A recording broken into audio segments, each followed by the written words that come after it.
Will the Committee on Budget please come to order? It is Tuesday, April 2, 2024, 9 a.m. I was told by one of the directors that today is my 12th meeting of the year in 4 months. So thank you everyone for your, not just for your indulgence, but your endurance. And I want to thank also the staff because, I mean, without this, we wouldn't be able to have our budget hearings, right? So thank you guys, thank you. Okay, will the committee, oh, I already said that. Will the members, I would like to welcome our committee members. We have our committee vice chair Wire, council vice chair Kia Aina, council member Say, and council member Toba. And also with us is Councilmember Tupola. We don't have any other members joining remotely via video conference. Pursuant to Section 92-3.7, the Hawaii Revised Statutes, this meeting will be conducted as a remote meeting by interactive conference technology with the following procedures in effect for the meeting. Members of the public will be allowed to provide oral testimony on all items on the agenda through 2 ways, remotely and in person in the council chamber. Remote and in-person oral testimony will be allowed when the agenda item is taken up. Before testifying, each person shall state their name and each speaker may not have anyone else read their statement and is limited to a 1-minute presentation on each item. All persons who have registered to testify remotely by video conference will be called upon first. When your name is called, please monitor your screen and activate your audio feed when prompted. I will then give persons who have not registered an opportunity to offer testimony. Please utilize the raise hand feature on Zoom to be called on. For those joining us by telephone only, please press *9 to indicate your desire to speak. And if I see anyone, I'll repeat this, and then I will identify that number by the last 3 digits of your phone number. And then when your number is called upon, I will ask you to please press *6 to unmute yourself when prompted. Some friendly reminders and tips: please video conference from a quiet location if possible. If you're also watching the proceedings on Olelo, please mute your television at the time you are called to testify. When the timer on the screen reaches 0, please conclude your remarks promptly. Once all the remote testifiers have testified, I will proceed to in-person testimony in the council chamber. Persons who have not registered will be given an opportunity to speak following the oral testimonies of the registered speakers. HRS Section 92-3.7 requires all votes at remote meetings to be conducted by a roll call unless unanimous. Therefore, I will first call for objections, and if there are any, I will call for roll call vote. For those council members, if there are council members participating from the outside of the council chamber, I will ask them in accordance with HRS, I will let them know that in accordance with HRS Section 92-3.7, that the meeting will automatically recess if we lose audio-visual contact with that member, and we will not be able to reconvene until we reestablish contact. Therefore, I'll ask that member to please announce beforehand if they will be voluntarily signing out of the meeting. For written testimonies, the testifier's address, email address, and phone number will be available to the public as described on the posted agenda. And as a courtesy, I ask that everybody please silence or turn off all cell phones. With that, members, we will now move on to action number 1. So, we have Resolution 24-43, which confirms the appointment of Mr. David Scan to the Grants and Aid Advisory Commission for a term expiring on January 14, 2026. Members, we do have before us the appointee, Mr. David Scan. Aloha.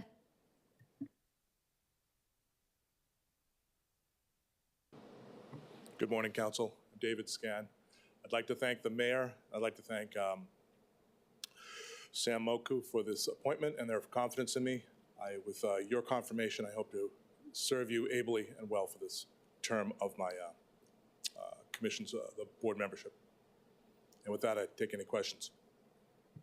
Thank you very much. Members, do we have any questions for the appointee? Okay, we'll have Councilmember Say followed by Councilmember Tupola. Mr. Scan?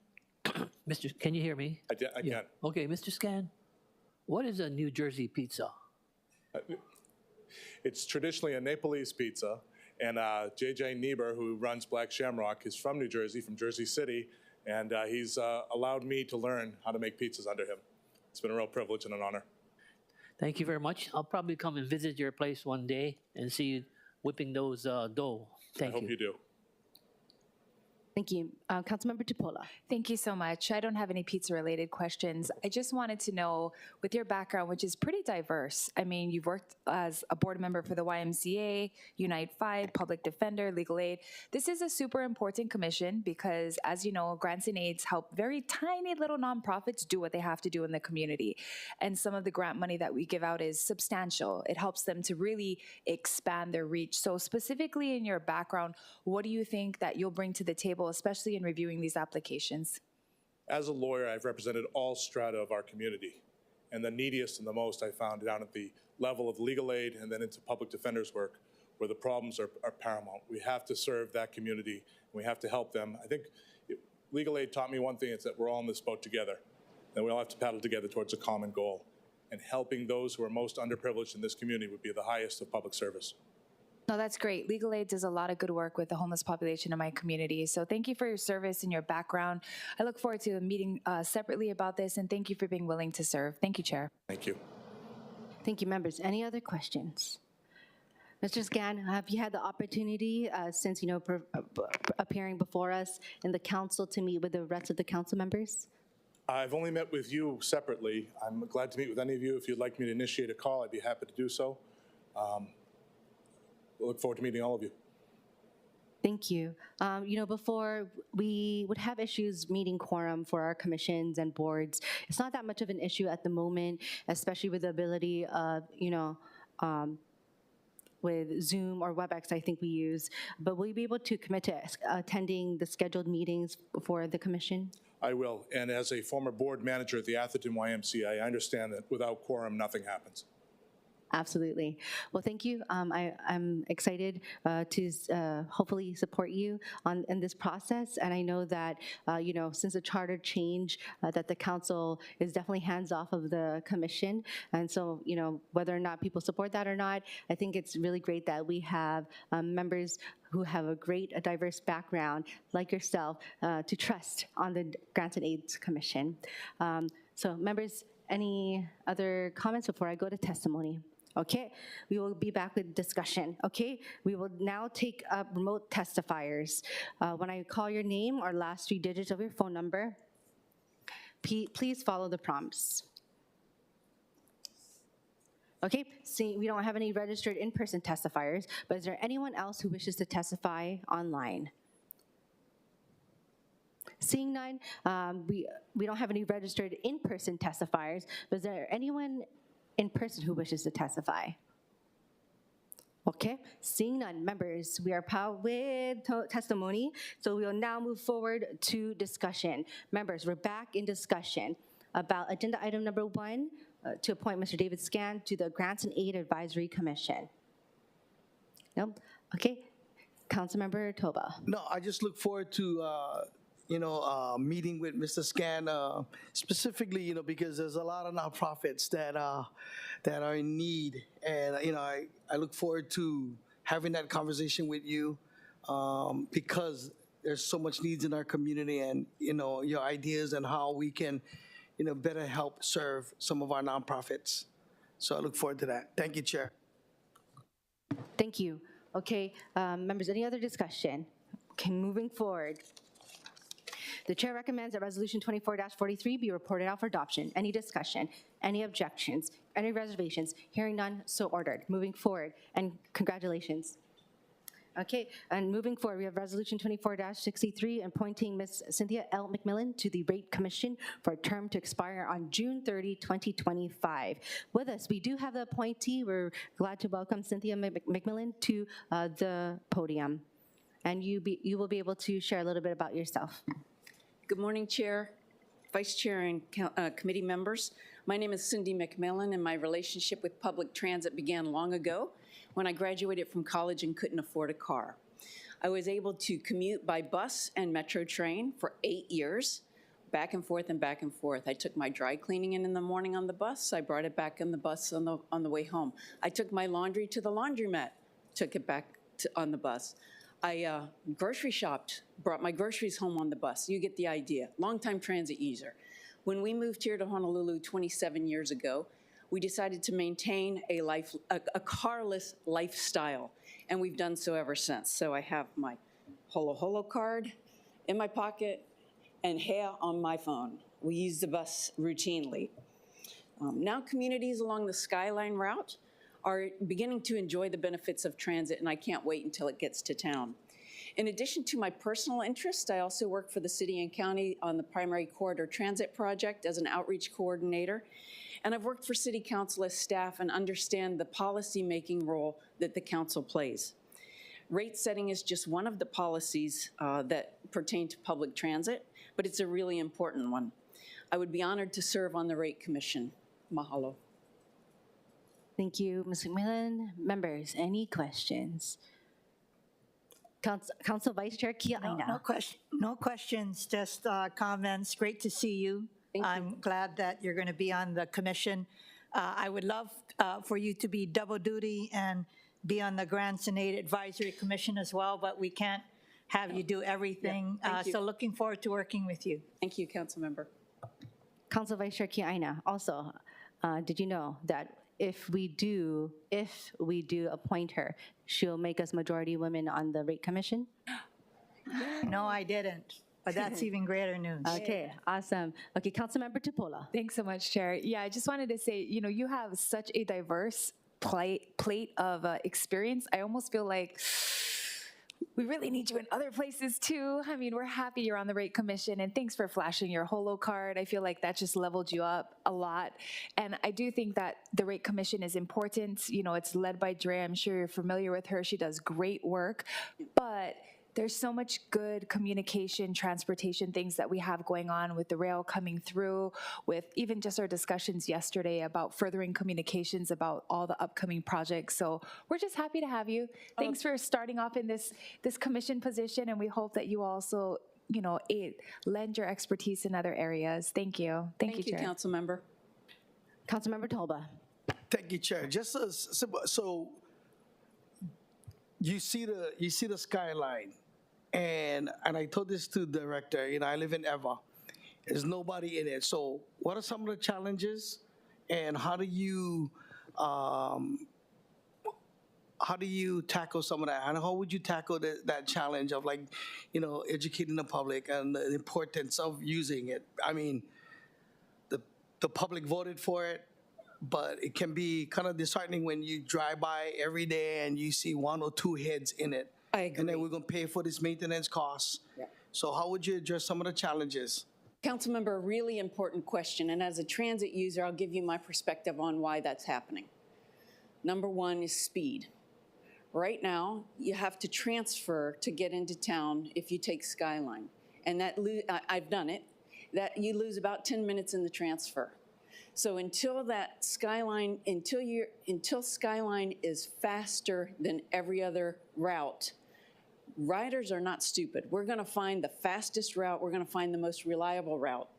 So that's one reason. Until it gets into town, I believe that may continue. Now, we can do things to bump up that ridership, but I think in the end, it's going to be where does it terminate and getting people in those seats when it terminates in town. Awesome, thank you. Thank you, Chair. Thank you very much. Members, any other questions?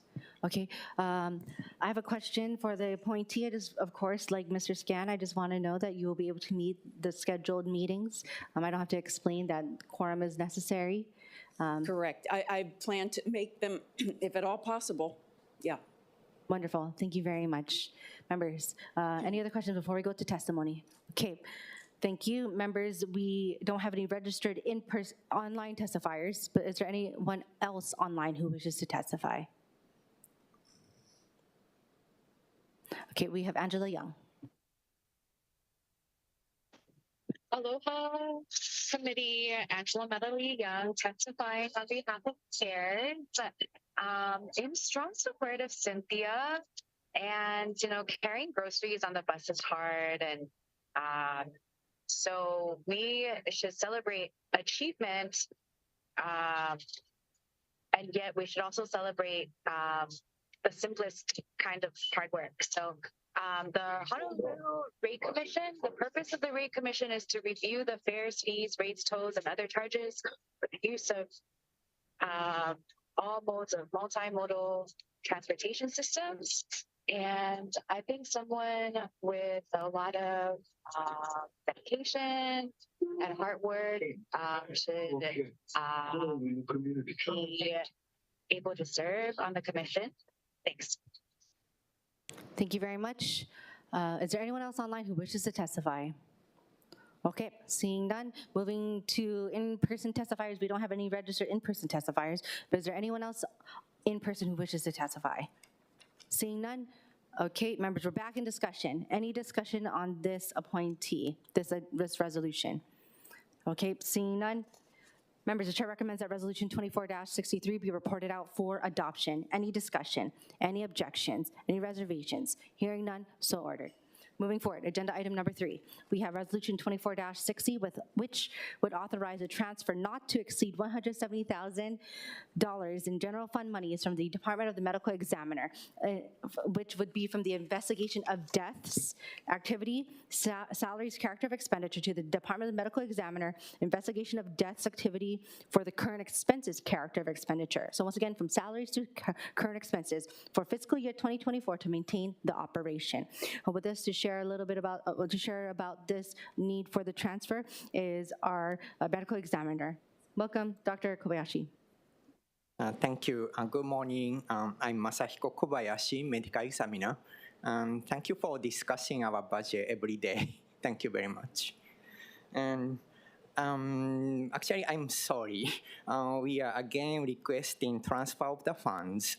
Last time it was for a computer server for security cameras, but this time our daily operation needs more money. And this is due to the unexpected cost of off-site body storage.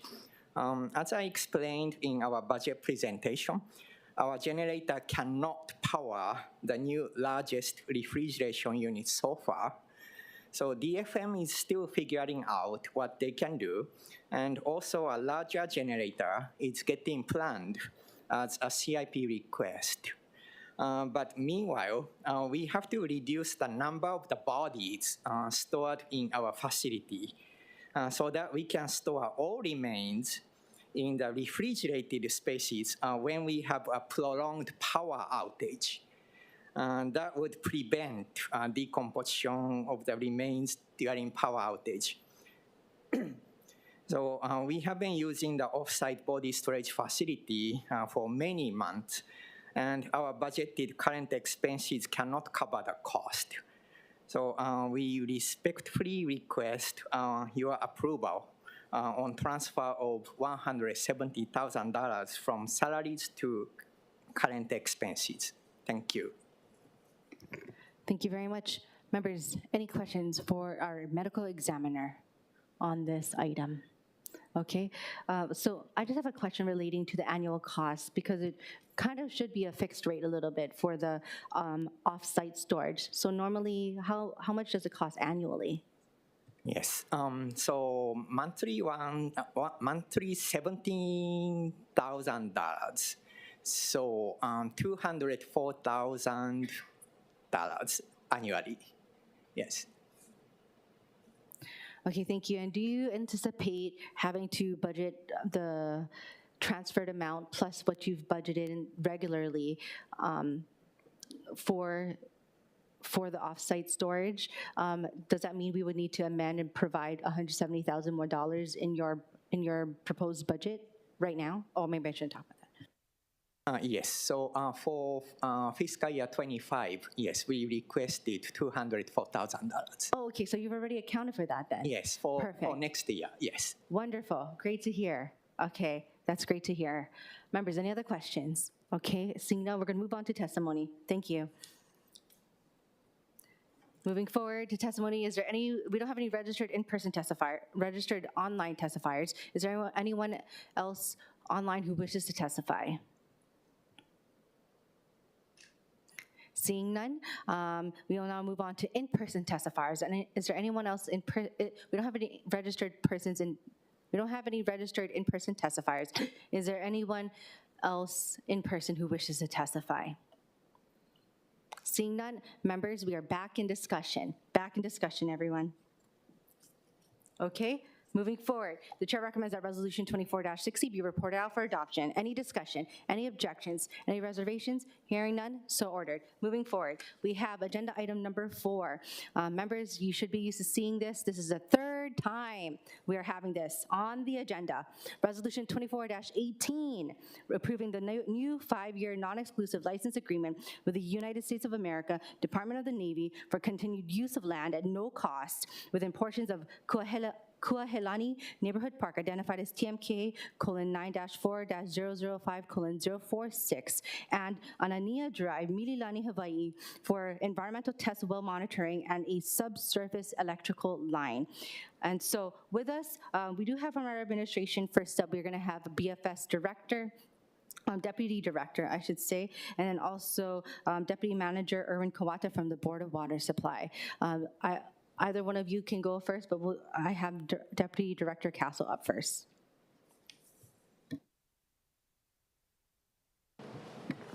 Good morning, Budget Chair Cordero, Vice Chair Wire, Vice Council Chair Tia Aina, and Honorable Council Members, Carrie Castle, Deputy Director with Budget and Fiscal Services. Yes, so with respect to this license agreement, we are very interested in getting this agreement signed with the Navy. The contract or the license agreement unfortunately expired at the end of August 31st, 2022. So as expeditiously as possible, the administration would like to extend the lease. Okay, we have a question from Council Vice Chair Kia Aina. Thank you, Deputy Director. Are you in receipt of the Board of Water Supplies Communications 229 with regard to recommendations to be included in the license agreement? We are in receipt. We have had discussion, and we are fine with it, with Director Ernie Lau's amendments. Okay, so where are they? Are they going to be part of this resolution? How are we going to ensure that it's part of the consideration of this license agreement? Do we have the actual amendments to the license agreement before us today? What we have is their testimony and the language with respect to what they're seeking in terms of amending the license agreement. But shouldn't we postpone acting on this resolution until we actually see the draft license agreement being amended? Yes, that would be the best route, correct. Okay. Can I is Board of Water Supply here? Thank you so much. Thank At you. least I know that. Thank you.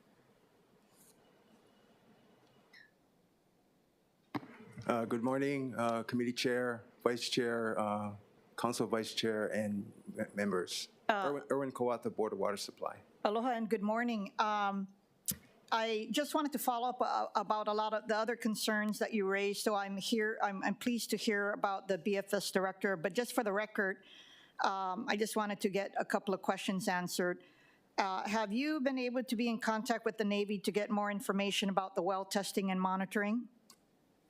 As we mentioned at the last committee meeting, we did meet with the Department of Health about this particular monitoring well and the studies that have been done in the past. We were informed at that time that the data and the information was all confidential, so we weren't able to get any additional information to relay back to the committee. Is the location of the wells where monitoring takes place below the city property?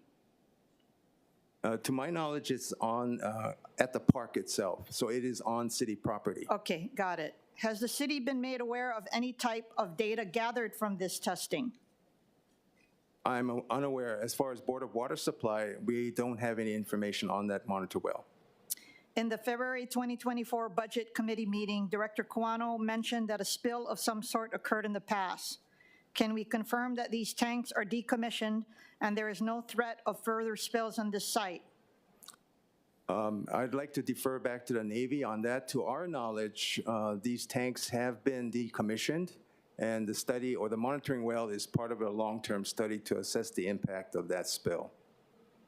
Okay, thank you. And so We have members who are representing the Navy and DOH also, if you would like to call them up. yes, and first of all, thank you for your continuing vigilance, and I'm glad to hear that BFS is going to amend the license agreement to take into account your recommendations. So just one last question for the Navy or its representatives.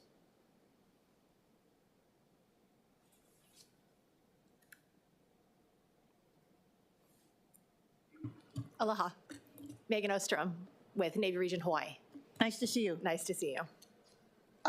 Can I ask you this question then? Can we confirm that these tanks are decommissioned and there is no threat of further spills on this site? Yes, that's correct. With regard to the confidentiality of data, is there any data that you could provide to the Board of Water Supply? Yes, so we are actively working to remove those markings from those documents so that they can be made publicly available. Great to hear. Yes. And good to see you again. Good to see you. Members, any other questions? Thank you. Okay. So members, I know that we are in receipt of the Board of Water Supplies amendments. Before anything, I do have to share that I would have a verbal amendment and as a CD1 to this resolution to add a new be it further resolved clause to follow the Board of Water Supply's recommendation to add 3 additional requirements to the license agreement as described in Departmental Communication 229. However, I am understanding that we would like to see the amended license agreement to see the 3 additional requirements added. So I'm opening it up to either discussion with, we have all of the members that are represented here from DOH, Navy, BWS, and BFS to either ask timing questions or what have you. But I have the stipulation for 1. 2, we could also defer and see, wait for the license agreement. Council Vice Chair Kiaina. Thank you for that. I actually am okay with you inserting that oral amendment under the understanding that when it goes to full council, that license agreement has to be modified before it's considered on the full floor. Okay, I will have to ask all the members from BFS. I think BFS is managing that, Navy, and I think is it DOH who will have to agree to this by April. When's our council? I mean, it is 17. Oh, April 17. But we would need to post by next Thursday. Will I have a commitment? If I could have BFS, Navy, is it DOH or BWS that would need to have this agreement? We have BFS first.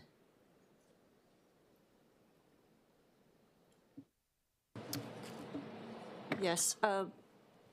Budget Chair Cordero, we are in agreement that based on your recommendations to include the amendments that Board of Water Supply has provided, we would like to include that in the license agreement. Okay, thank you. Can I have the Navy join us?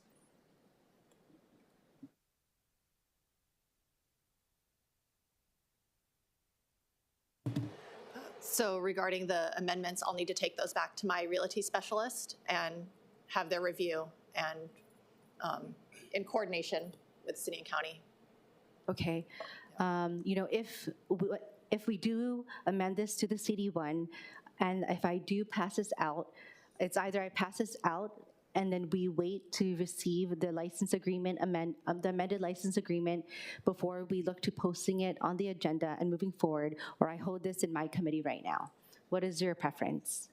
So I don't have the authority to agree to those amendments. Our real estate contracting officer does. And so if that is the case, then it would have to be held, because that is not an authority that I hold with the Navy as in the real estate realm. Okay, understood. And which other agency is a part of this agreement, license agreement? I believe it's just Navy Region Navy. Hawaii, and we have a real estate contracting officer and with the city.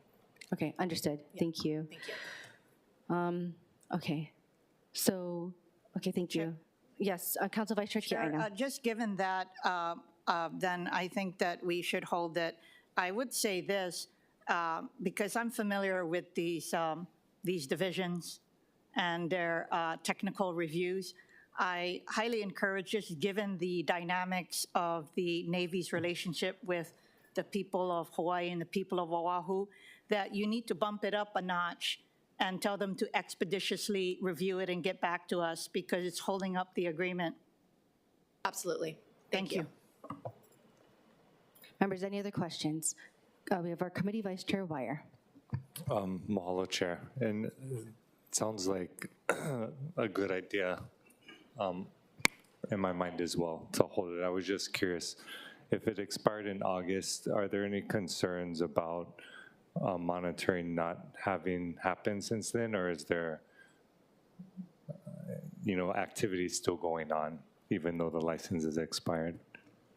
We are continuing as usual, even though the license has expired, and that's why we're very interested in trying to get this extended as expeditiously as possible. Okay, no, I appreciate that. Mahalo, mahalo, Chair. Thank you, Committee Vice Chair. Members, any questions? Council members say. Madam Chair, for the edification of the general public, could you repeat the 3 requirements that the Board of Water Supply is requesting the Navy to consider? Sure, you can see the 3 requirements in Departmental Communications 229. I don't have it. You don't have it? Okay. Well, I will repeat it. One moment. Okay. First up, we have the Navy shall submit to the city and manager and chief engineer of the Board of Water Supply, BWS, 1 hard copy of all laboratory reports of testing conducted on all groundwater samples collected from the monitoring well. 2, the Navy shall give the city and BWS full access to the monitoring well to collect samples at any time. Number 3, the Navy shall provide the city and BWS unredacted copies of all past and future reports, studies, groundwater data, geological bore logs, and laboratory testing reports related to the monitoring well, including, but not limited, to those conducted on the Hickam Petroleum Oils and Lubricants POL pipeline and the underground fuel storage tanks at Kipapa Gulch and Waikaka Laua. Sorry, messed that up. Okay. No, Madam Chair, the only reason why I pose this question, we are addressing a monitoring well, correct? So a monitoring well is monitoring what is in that particular well and those that have been decommissioned. So I would hope that we could pass the resolution and then adopt the exhibit. Would that work?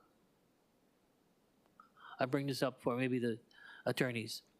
The exhibit is the licensing agreement.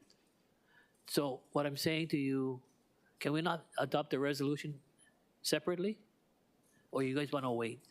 I think it would be good to have assurance, as the committee chair, I think it would be good to have the assurance. We do not know how long it will take for, I guess, the realty division, I'm not sure what it's called, of the Navy to agree to it, to either, they may agree to 1 or just none of these requests by Board of Water Supply. So it would be good to assure, as the city and county of Honolulu, to have that added to the lease agreement. And that's how I feel. No, your point is very much well taken, but if it's a monitoring well that hasn't been approved as far as the agreement for 2012, it is a concern for me that we do not delay the adoption of the resolution and take into consideration the exhibit later on. Mr. Kawata, BWS, what are your thoughts on it? The Navy is making a request for a public easement, correct, for monitoring a well, which is great. A monitoring well is totally different from a well that we are, pumping water to the system that we have. That's correct. Okay, that's why I'm just trying to figure out, if it's been 12 years, boy, nobody has done anything to ask the Navy to do anything. Well, the monitoring well is actually collecting information about the subsurface and the aquifer. So that information is certainly very important. Okay. Yes. So, Madam Chair, I'll withdraw my statements, but my point would be that can you work it with the 4 different agencies? Is Department of Health here? Okay. Is the Clean Water Branch here? you like to call up Department of Health? Yeah. Okay, please go ahead.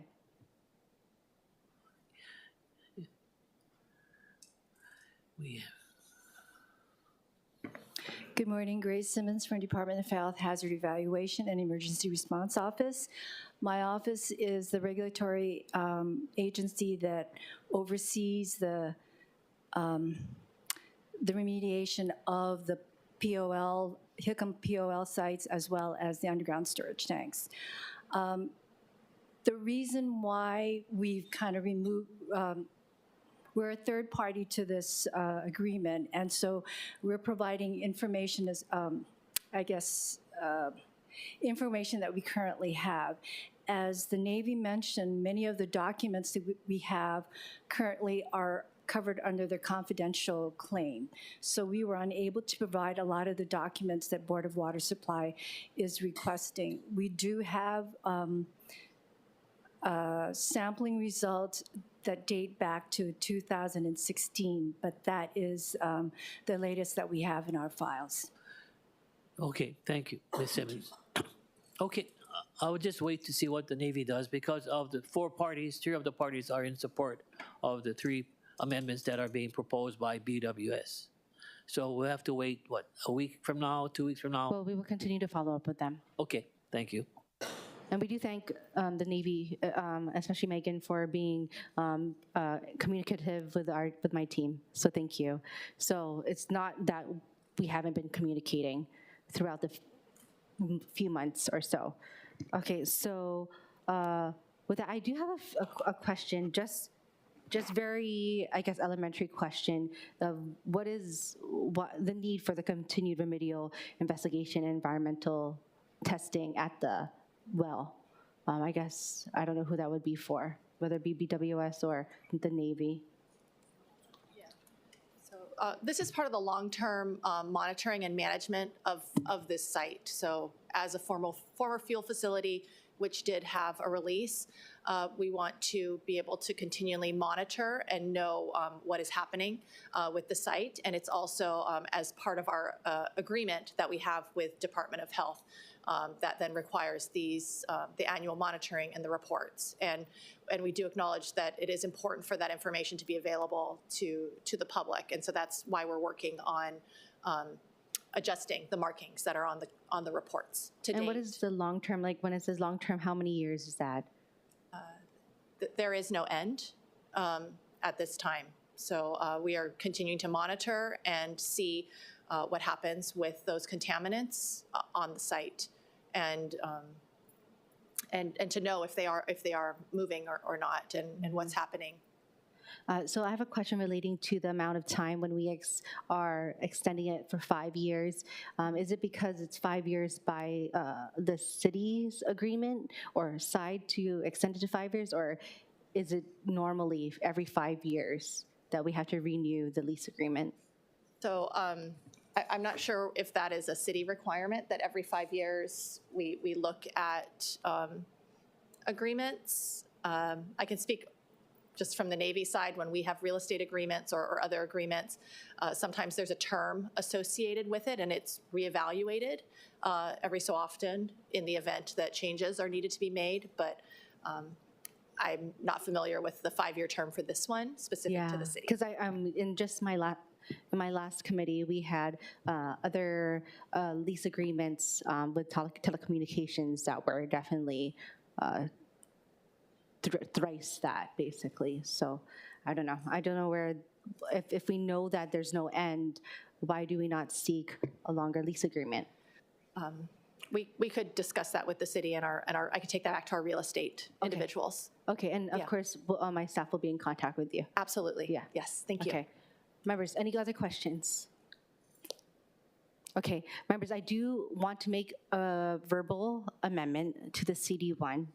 Members, I do want to be able to allow to see the lease agreement. And so, I do take this resolution and this lease agreement and the need for it seriously, which is why I've had it on for the last 3 times, or is it 4 times now? I don't know. So I would like to allow for that, and I'll take the members' comments about that. But first, I would like to amend to a CD1, okay? But I had to take up testimony. Okay, first up, we have, we don't have any registered remote testifiers, but is there anyone else online who wishes to testify? Angela Young.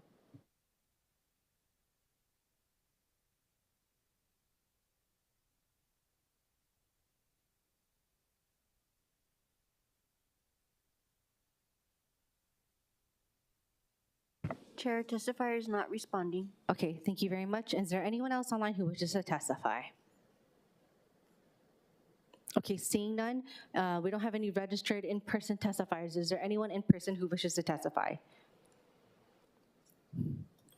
Okay, seeing none, members, we're back in discussion, Okay. The chair recommends that Resolution 2418, where am I? Be amended to the verbal CD1 that I stated, and I can repeat it again, be it further resolved clause to add a new, be it further resolved clause to follow the Board of Water Supply's recommendation to add the 3 additional requirements to the license agreement as described in Departmental Communication 229. Members, we're in discussion. Okay, any objections, any reservations? Hearing none, so ordered. The chair then recommends that Resolution 24-18 CD1 be postponed to a date and time to be determined by the chair. Any discussion? Any objections? Any reservations? Hearing none, so ordered. Thank you. Okay, moving forward, agenda item number 5, Bill 2, Bill 2 2024 CD1, which updates and amends sections of Chapter 15B, Article 2, revised ordinances of Honolulu 2021 island-wide fare structure. Members, we do have a proposed CD2 that was posted by myself. It is OCS 2024-0198 /2/28/2024 at 3:43 p.m. And for your information, the amendments are listed on the agenda. And members, as you recall, we had this on the last council floor, or during the last council meeting, where I said we are recommitting because I wanted to ensure that this bill has the amount of I guess quadruple the amount of, not quadruple, but like the amount of hearings that we should have, especially with the different fairs. With that, we have from the administration, Director Morton from DTS.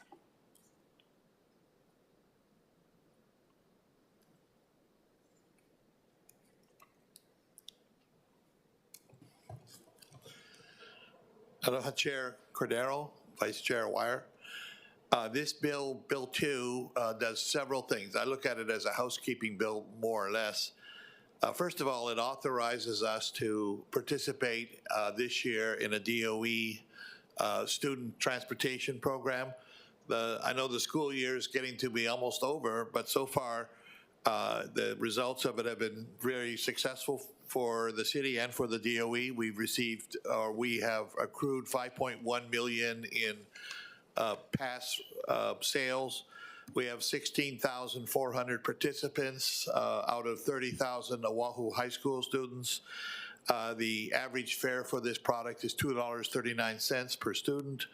And it compares to school bus transportation, which would be roughly about $2,000 per student for students that receive school bus transportation. So for that part of the bill, I think has been highly successful, and look forward to gaining the authority so we can actually invoice the DOE. The bill also makes certain fare changes. Most of the fare changes are done to allow us to generate more revenue from our visitor traffic. The bill adds a $3 pass for $20. The bill raises the 7-day pass from $30 to $35. It changes the pass period from days. The existing passes are days to hours. It eliminates the 7-day pass for youth, which had very low usage. and it eliminates. It also eliminates, in a housekeeping thing, it eliminates our monthly and annual fares for people, non-Hawaii residents who are Medicare recipients. Medicare recipients are still eligible for half of the adult fare. The bill has been discussed at the Rate Commission and has received favorable support from the Rate Commission, and the bill makes other technical and non-substantive changes. I'm happy to answer any questions from any members. Oh, sorry, Director. Members, any questions for the Director on Bill 2? Councilmember Tupola. Aloha, Director. Thanks for this update. And, you know, since I've been here, it's been a kind of ongoing process to keep amending the rates or, you know, making it more favorable to the users quickly and briefly. And it may deal with this, it may not, but we use a lot of the holo cards for like homeless. Say, for example, we're helping them with a job or they have to get somewhere. Is there, and I'm not trying to say there should be a rate or anything, because I think the price is okay, but because there's so many different people with cards, is there like a recycle card program or something? Because we're paying $2 a card for every new card. Is there anything that could help us there? Well, of course, we could have a special arrangement for nonprofits that if we chose to do that. From a technical point of view, I would like to explore the possibility of using what are basically less durable cards. Yes. For that type of activity. Our cards are made to last more than 5 years. And if they're really single use or those types of cards that nonprofits are passing out, then I think that we could look at the potential of using a less durable plasticized cards. Ours are thick. They're made to last 5 years. Yeah, they're great. And I think for people who use it regularly and just refill their cards, it makes sense. But for people who I see regularly who lose it or they want a new one, like that'd be very good. And I think it would go towards some of these initiatives, which is how do we just make it easier for people to get on the bus?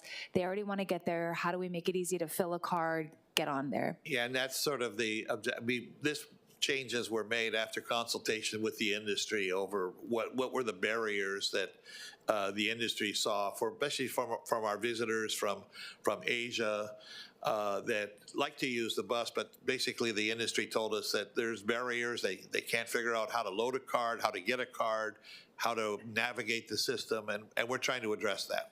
Yeah, I think it's great. I mean, I have to load cards almost every week. And I tell you what, I stand at that counter at Sac and Save for 1 good hour while they load all the cards.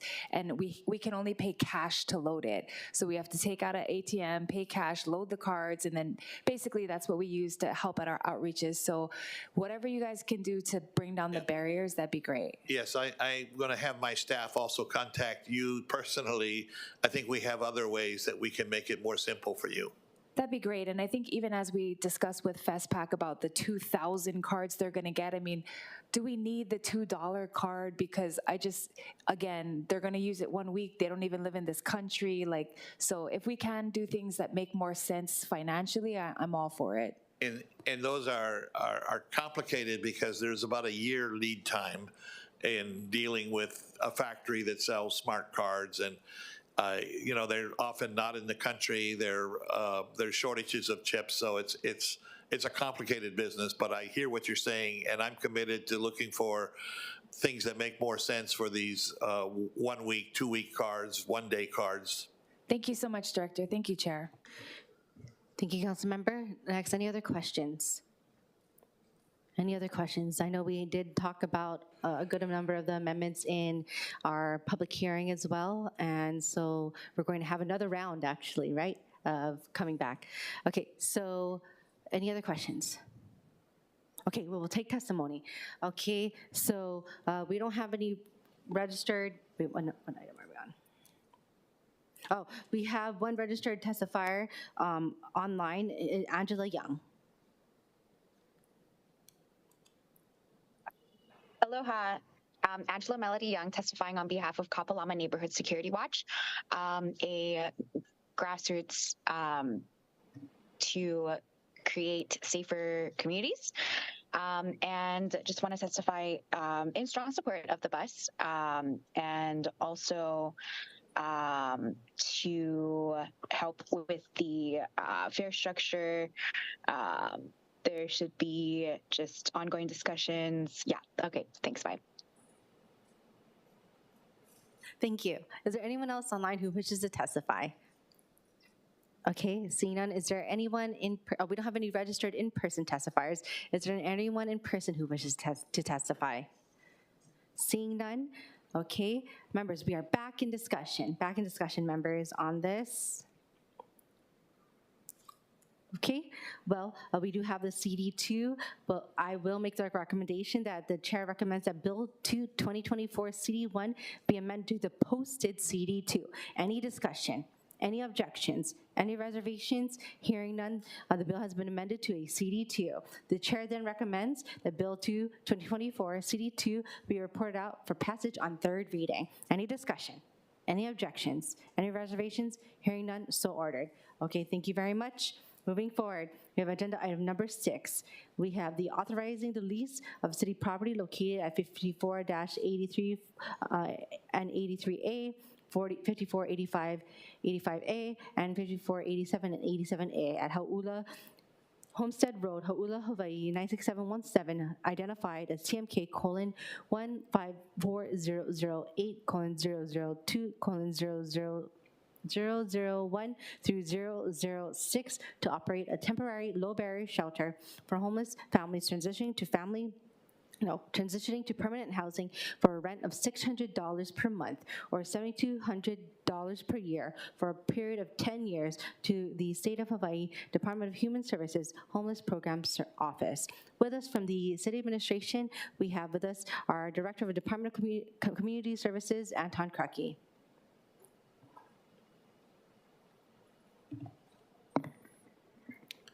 Thank you, Budget Chair Cordero, Budget Vice Chair Wire, Vice Chair Kia'aina, and council members. My name is Anton Kraki. I'm the Director, Department of Community Services for the City and County of Honolulu. We're in support of moving this property along. These townhouses have been sitting for a bit of time because we've gone through a process. So we purchased these properties in 2020 and for using both CBG money and affordable housing funds. We initially used them for COVID respite for people during that period of time, and then we put it out to bid. We had 2 bidders bid for them, and neither of them met the community needs at the time, and so we didn't let those bids out. So we're in a process now where we've solicited bids, and so for the last 6 months, we've gone through that process, and through the scoring, we've selected the state of Hawaii to run a family assessment center shelter there, and we think that it will do quite well. We were very impressed during the scoring process with the state of Hawaii in terms of their market segmentation analysis of the family needs in that area. And in addition, strategically for our department, as we've moved ahead in all of these kauhali type of things that have these units without facilities in the units, those units do not apply to families. You can't have like a child walking out in the middle of the night to have to go to the restroom or something. And so we strategically have around the island been putting up family shelters to alleviate that issue. So we're trying to do these things strategically. And on this part of the island, it would give us a family shelter. There's 16 bedrooms in this unit, 10.5 baths in the 3 buildings. And so we look forward to moving this along. The state also has a very good 4-step process that they will be doing that starts with documentation and then moves them through the process of job training and everything else to a point of when they can move out and get their own housing as they go through this process. We have been doing community outreach. We'll be at a meeting tonight, DCS and the Home Programs Office for the state of Hawaii out in Hau'ula with the community association there. So we try to make a complete package as we move this along. And in fact, with me today is Harold Brackeen from the state. If you have any home program office, if you have any questions for him. But we're very supportive of this project. Thank you. Thank you very much. Council Vice Chair Kia'aina, followed by Committee Vice Chair Wire. Chair, this is agenda item number 7. 6. Oh, sorry. Committee Vice Chair Wire. Thank you, Chair. And mahalo, Director. And also, was it Mr. Hakeem? Harold Brackeen. Oh, Brackeen. Okay. excited that this property is going to be activated because I know that there's been challenges, and appreciate DCS working with the community as well, understanding, what they want to see. And so wanted to just kind of flesh out. So you said tonight's ended up being the Hau'ula meeting, the HCA meeting. Yes, 6:30 tonight. Okay, good. So we'll be tuned into that. And wanted to just kind of clarify, when we call it transitional shelter or shelter, I just wonder if you could kind of elaborate on what those activities are, given that it's being leased, in accordance with the Affordable Housing Fund rules. And then also, I'm assuming that the eligible activity under CDBG sounds like it's the 80%, or at least over half are 80% and below. So it looks like it's going to be kind of housing type activities. And so just wanted to kind of walk through and flesh out factually like what the services are going to look like. Would you like Harold to come up from the front? Yeah, if he's comfortable, I'll defer to you two. Hello, Harold. And if you want to state your name as well and then proceed. Yes, thank you. Harold Brackeen, Homeless Programs Administrator for the State of Hawaii, Department of Human Services. Chair, members, thank you for this opportunity to share a little bit about our Family Assessment Center that we plan in Hau'ula. We have two programs right now currently in Puna, Hawaii, and we had one in Kaka'ako, and we're moving that out to Waianae. So Waianae has the highest rate in family homelessness with 52 families identified in 2022 in the point-in-time count. Hau'ula, going from Kahalu to the Ie Kahuku area, had 35. So that's 23.6%. And so this is the reason why we want to partner with the city, and we want to have our Family Assessment Center out there. It is a emergency shelter, but it's a hybrid. It has the department's Ohana Nui, which is a 2-gen approach, but here in Hawaii, we get more than 2 generations in any home, right? So we have to address the family as a whole. And so the wraparound services is very intense. They focus on permanent housing. Our programs is successful in getting 45 to 50% of the families within 90 days enter into permanent housing. The other half of the families enter into transitional shelter for a little bit longer stay to help them become document ready and address maybe some other concerns that are challenges that the family may have, so that they can be successful long-term in housing. So this shelter is very successful. And we plan to address homelessness and offer it out in Hau'ula. And this is very exciting. We're excited because it's the first opportunity we'll have a shelter out in that area. Yeah, appreciate that and all the work that you're doing. That's amazing. And there's a huge need in the community. Can we just flesh that out a little bit more? So it says you're saying that they may be there up to 90 days. Yes. Okay. Yes. And just wanting to clarify that, because when we're looking at, like, say, CDBG rules or ESG, like right under ESG, you have a definition of emergency shelter that's very specific. Yes. And then with the city Affordable Housing Fund money, there's very specific rules that we're classifying this as 60% AMI and below rentals, right? And so I know that there's a lot of different terminology, but just want to make sure that there's no ambiguity in terms of how we're describing it. Does that make sense? Because just want to make sure that there's an understanding that even if we call it emergency shelter, it's functioning as what we would call permanent, maybe transitional housing, right? So it's a rental under the rules, right, under Affordable Housing Fund. Does that make sense? Yeah, it does. Okay. But it's not the destination. It's part of the process to get people into permanent housing in the larger community. Yeah, so you're not going to be signing like a 1-year lease with folks. No. Totally understand that. But it is functioning as because all levels are, I guess, housing, right? You're putting someone in a room under a roof and providing them services. And so just wanted to clarify that. It's not like, maybe IHS where folks come in and out on a daily basis or in a congregate setting. Like, folks would be getting a unit. They're in there for a period of time. And from there, maybe you're going to move them into like a more or another stable environment. Correct. With 12-month lease. Okay. Yeah, out in the community. But you're absolutely right. So each family will have their own unit, and so program agreement to stay there, and the 90 days isn't a hard, it isn't a timeline that we hold the provider to or the families. If they need to stay there longer than the 90 days, so be it. But we do, for the sake of data and looking at the progress or the positive outcomes of the program, we look at it within 90 days. Yeah, appreciate that. And I really applaud both of your work, because I think the more we can partner with the city and the state together, I think we can really reach everybody where they're at, right? Because I think we have different areas of expertise. And so being able to lean on you is really helpful in terms of reaching our community. So thank you. Absolutely. I really appreciate the partnership, and I look forward to working with you and the community. As Anton mentioned, tonight we'll be there at 6:30 to work with the association out there. So thank you once again. Yeah, appreciate that. Thank you, Chair. Thank you. The council member of the district asked a lot of great questions, but members, we have any questions? Councilmember Tupola, followed by Councilmember Tupola. Thank you so much. Aloha.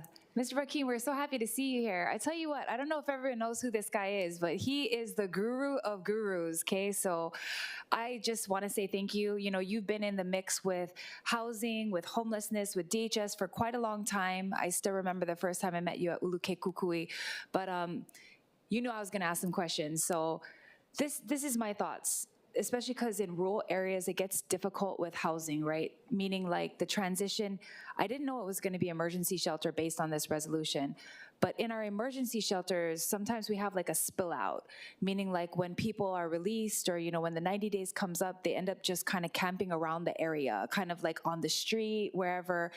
What is your plan for that, as well as what are the nearest affordable housing units that you guys are going to access after the emergency shelter if there are children enrolled in school or people who have gotten jobs that proximally they might need to stay in the same area? Do you have a good, source to draw upon to get that into the next step? Yeah, thank you, Council Member Tupola. First of all, as far as the Department of Education, I think there's a couple of questions in there, so be patient with me. With the Department of Education, we partner with them, and we work with the homeless liaisons. So part of the intake process of our shelters is to ensure that the McKinney-Vento form is completed and the connection to those liaisons takes place to take advantage of the partnership and those resources that the Department of Education has to offer. When it comes to the 90-day term, it isn't fixed. And so really people can stay in our shelters as long as it takes for them to be permanently housed. And so there will not be anyone congregating around or outside the project after 90 days. People will be in the shelter. They'll work with the provider to be permanently housed or to enter into a transitional shelter. On Oahu, we have a number of shelters, emergency and transitional. And so the families would then be transitioned to a transitional shelter or permanent housing. So there will be no congregating, there'll be no one outside, there will no increase in encampments or any of those types of activities. We're not gonna support those things, and we're gonna address it. We're not gonna tolerate it. And so when it comes to the program, the program is intense. It's working with the families, assessing their needs, looking at their strengths and weaknesses, entering into agreements with the household to enter into permanent housing. One of the other components that this program has, a family assessment center has, is rapid rehousing. It has a portion of funding that the program has access to directly to house families themselves and not rely just on the continuum of care and the other rapid rehousing providers. The Family Assessment Center, they themselves have the ability to house people and pay for the rent and utilities to get people housed. So where is the closest transitional shelter to this location that they would go to? That's a good question.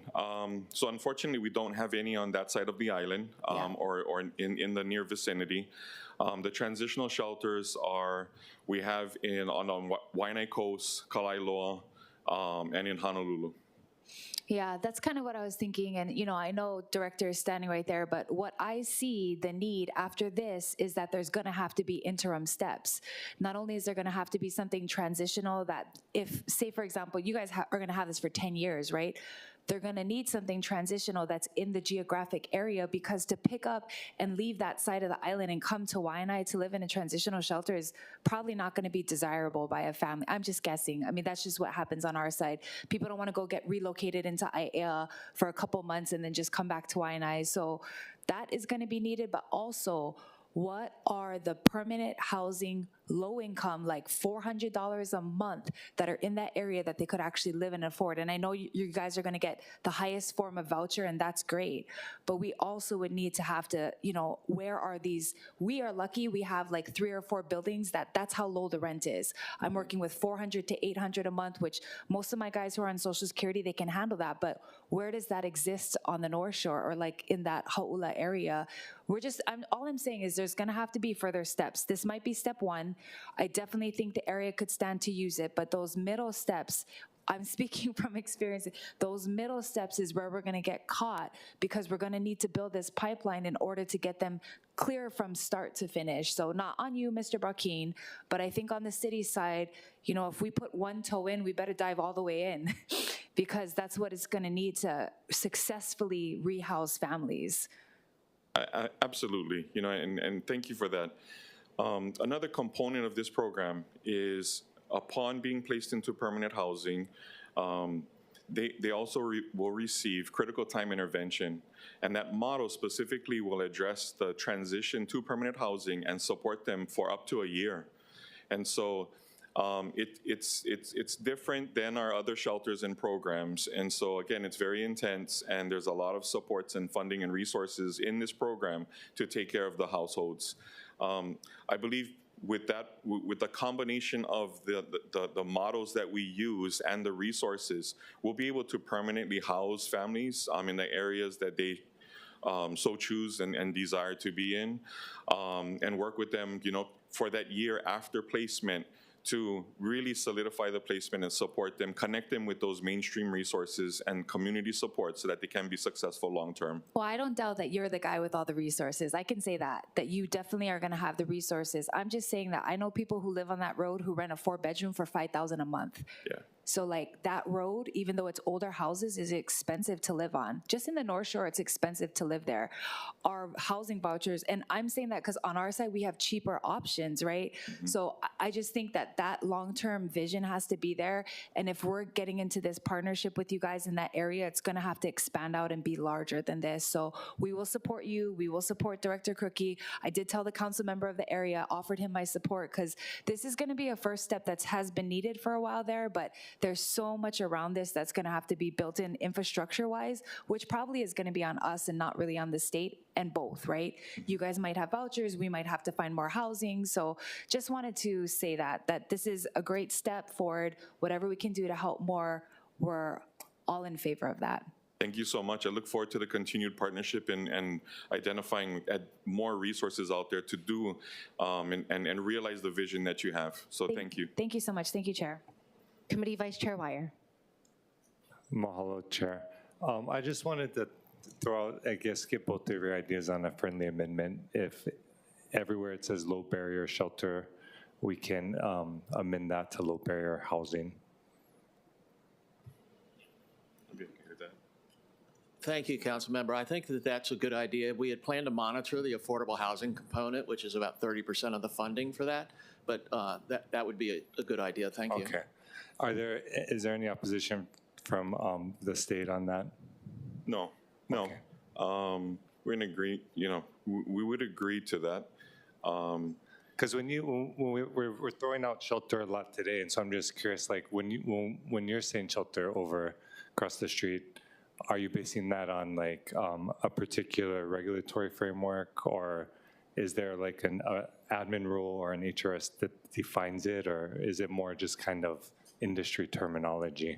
It's more of industry terminology. Okay. Because it's part of the process, not the destination. Okay. We want people to take advantage of the services and really address the challenges that they're facing to be permanently housed.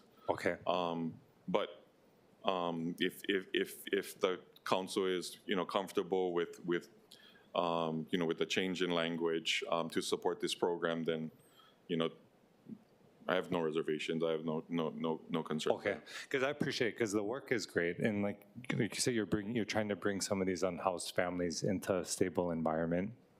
I think it's just when you're dealing on the HUD side, there's all this complexities that come up, and so we just don't want to signal like, oh, we're doing something.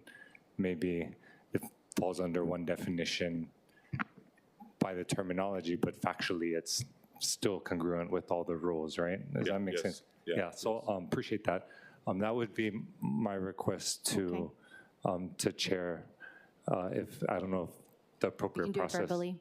Yeah. Members, the committee vice chair has queried both the city and the state agencies about changing such language instead of low barrier shelter to low barrier housing as where stated in the resolution. Is that correct, committee vice chair? That's correct, Chair.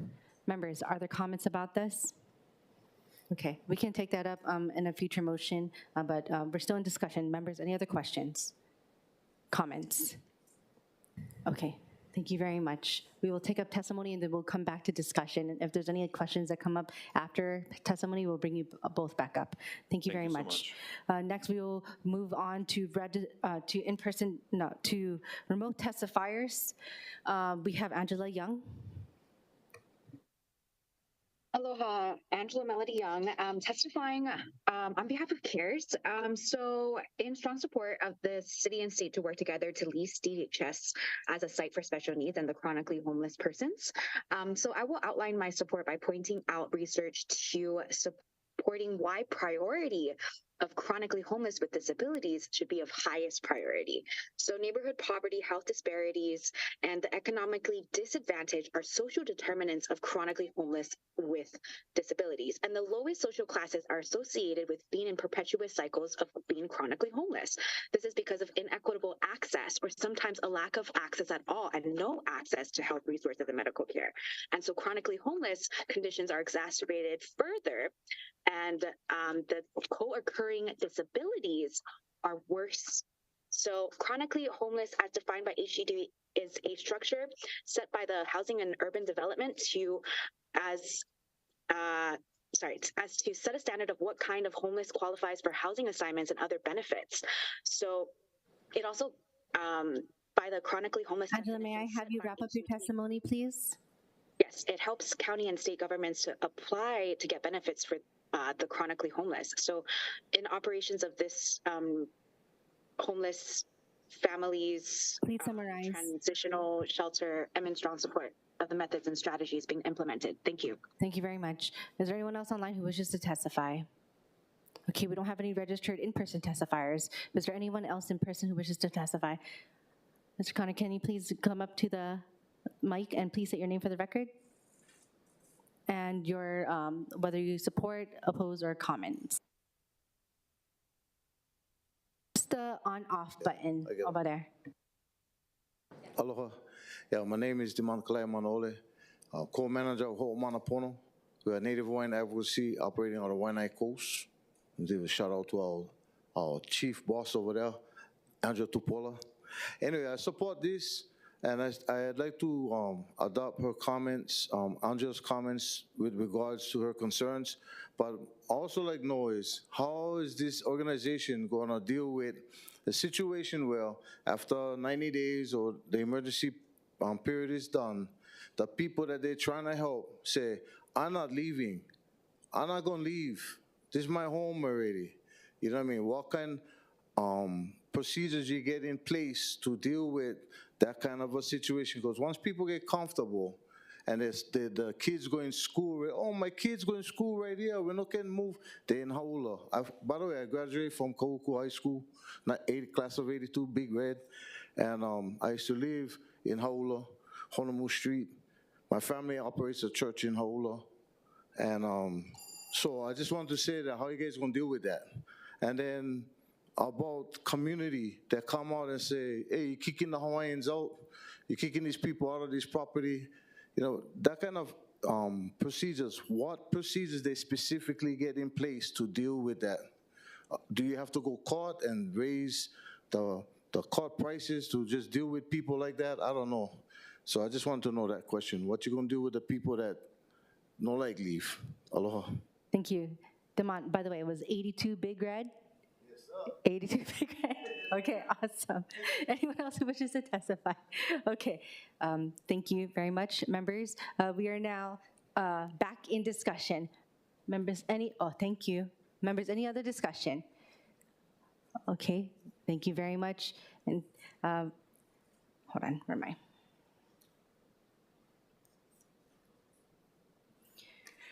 Okay, members, I would like to, hold on. Sorry, no, I gotta ask him for his motion. I would like to indulge the council member of the district where this is located to make a motion for a CD1. Mahalo, Chair. Given the discussion in committee today and just clarifying the use of the particular property and what it's going to be intended for and who it's serving in the community, the motion was going to be to replace shelter with housing anywhere that it's located in the reso, and if possible, also the lease document. Oh, the lease document. Yeah. So it would read low barrier housing instead of shelter. Okay. Just to conform with the affordable housing rules and CDBG rules, and also I think provide more clarity for the community on what exactly is being provided, because I think when folks think shelter, hear shelter, they think so many different things, right? Okay. Council Vice Chair Kiaina. If that's a motion, I'll second that motion. Thank you very much. Okay, so with that, the chair will then recommend that Resolution 24-73 be amended to a CD1 as discussed. I do want to also make sure that we work it out, that we see that it is in the lease agreement as well for lower barrier housing. Is that possible?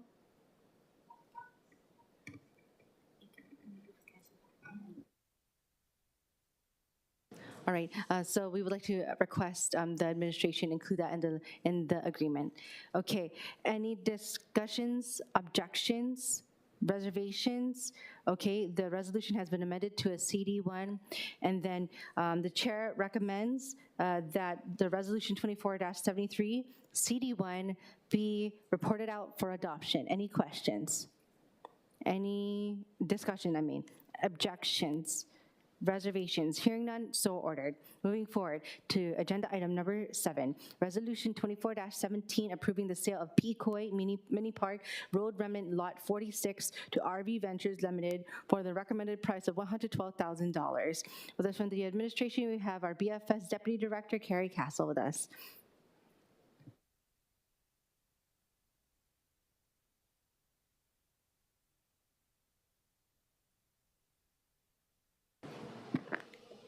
Good morning again, Budget Chair Cordero, Vice Chair Wire, Council Vice Chair Kiaina, and Honorable Council Members. Carrie Castle, Deputy Director for Budget and Fiscal Services.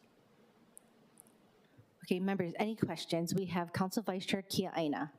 Thank you. You know, in general, I actually don't like the alienation of any public lands, but in this case, it looks like nobody wants this property.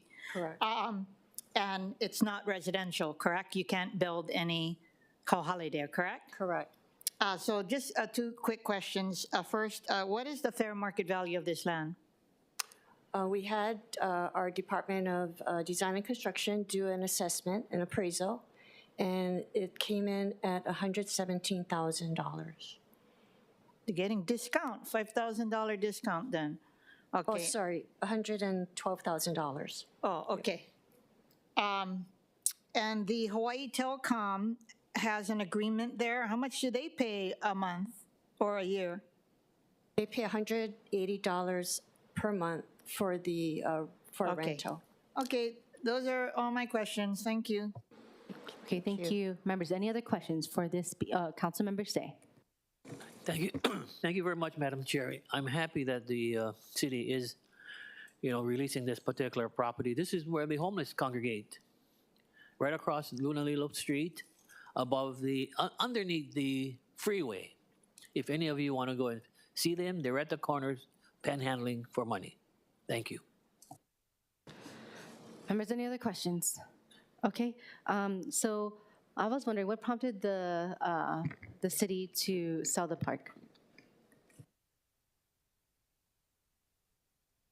Sorry. Yes, as council member Say alluded to, property owners were seeing that homeless was,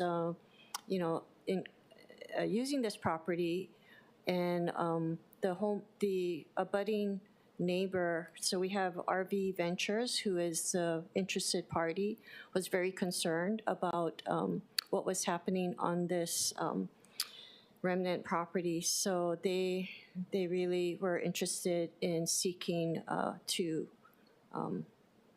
whether we could take care of this property, and as to the extent that it's a remnant property, there is no use. We reached out to DPR to see if they had any concerns, and as a result, we thought it's in the best interest to move forward and be able to sell this property.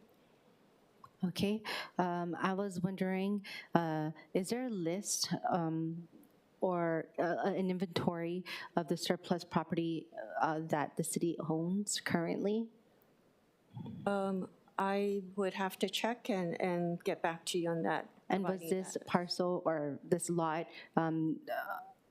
determined to be surplus property? Correct. It was a remnant property. It is a remnant property. Sorry. No, it is a remnant property. Will the proceeds from the sale go into the general fund?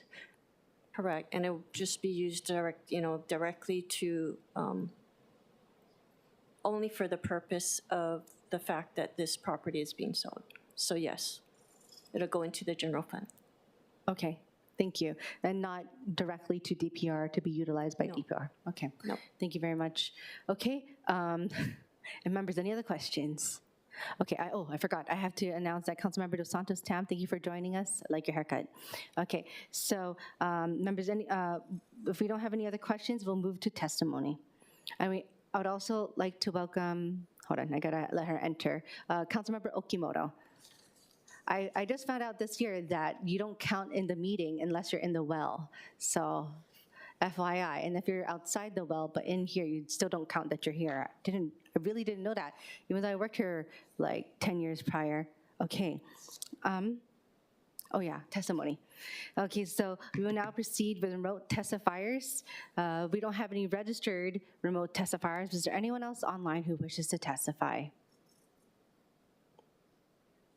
Seeing none, members, we don't have any registered in-person testifiers. Was there anyone else who wishes to testify?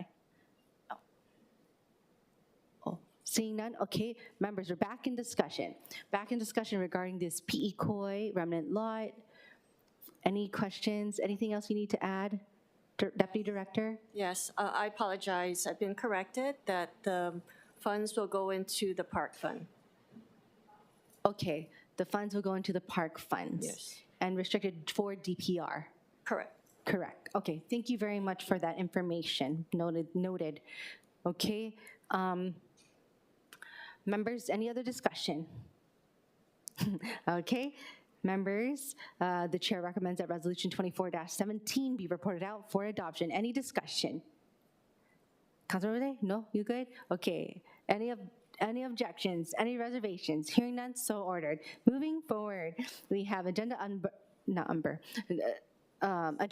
item number 8, Resolution 24-50. Wow, it's really hard to speak after yesterday. I like to talk to well, hold on. Resolution 2450, initiating amendments to the revised charter of the City and County of Honolulu, 1973, amended 2017 edition, as amended, relating to the establishment of a Department of Ocean Safety. Okay. Members, if you have a very long hearing, maybe don't have a committee meeting the next day. That's just a side note. Okay, for the administration, we have our Deputy Managing Director with us, Krishna Jayaram, if you would like to join us up here. Also, we have Dr. Ireland, followed by Chief Tichin with us. So if we want to go up in that order, and then we'll have questions for each of you. Budget Chair Cordero, Vice Chair Wire, members of the committee, thank you for the opportunity to be here. Christian Jaram, Deputy Managing Director. As the committee knows, last March, or this past month, when the mayor gave a State of the City address, he expressed his unwavering commitment to the creation of an independent ocean safety department. And so these comments are to further that discussion, because in his comments, he also shared his commitment to working with council on how to do this most expeditiously. I would note that the resolution as currently before you includes the creation of an ocean safety department as well as the creation of a commission. And so out of respect for the council's process, we haven't introduced a reso that would create the Ocean Safety Department as a standalone under the mayor's authority that goes to council. So I want to make sure I'm clear on this. Right now, the reso contemplates both the creation of a standalone department as well as a commission. The mayor does have the authority under the charter to introduce a resolution that would create the department right now with council's approval. And our proposal is that we do so and then allow the commission question to go to the voters in November. This is so that we can move forward quickly with the creation of a separate independent ocean safety department. And that will also allow us to start the planning process for the fiscal year 26 budget for this independent ocean safety department. And should the voters approve the commission in November, then we could work that into the charter and into the process.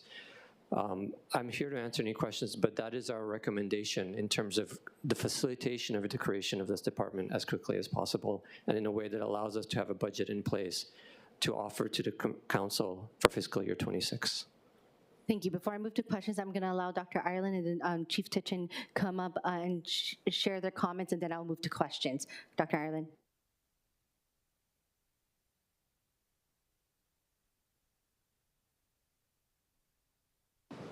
Thank you, Chair, members. My commitment and my role in this is to ensure a smooth transition, because I'm assuming we will have an ocean safety department. Now, there is risk if this goes to the voters that they say no, and then we wouldn't have an ocean safety department if the question is department and commission.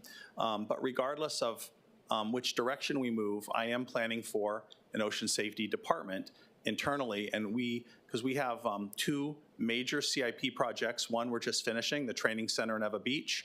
One we're beginning shortly, the rescue station in Kailua. And then we have the planned district headquarters in Kakako that I mentioned yesterday, as well as planning money for a district headquarters in Waianae.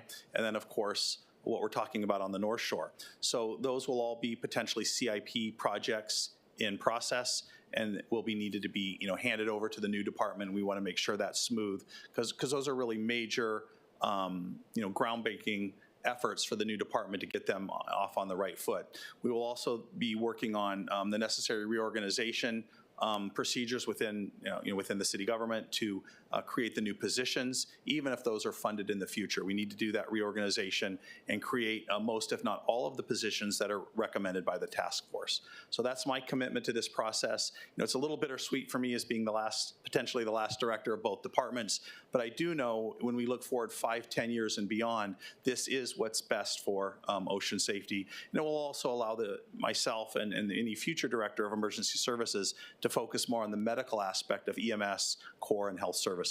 So that's really all I have to say today, but I'll be available after for questions. Thank you. Okay, next we have Chief Tichin.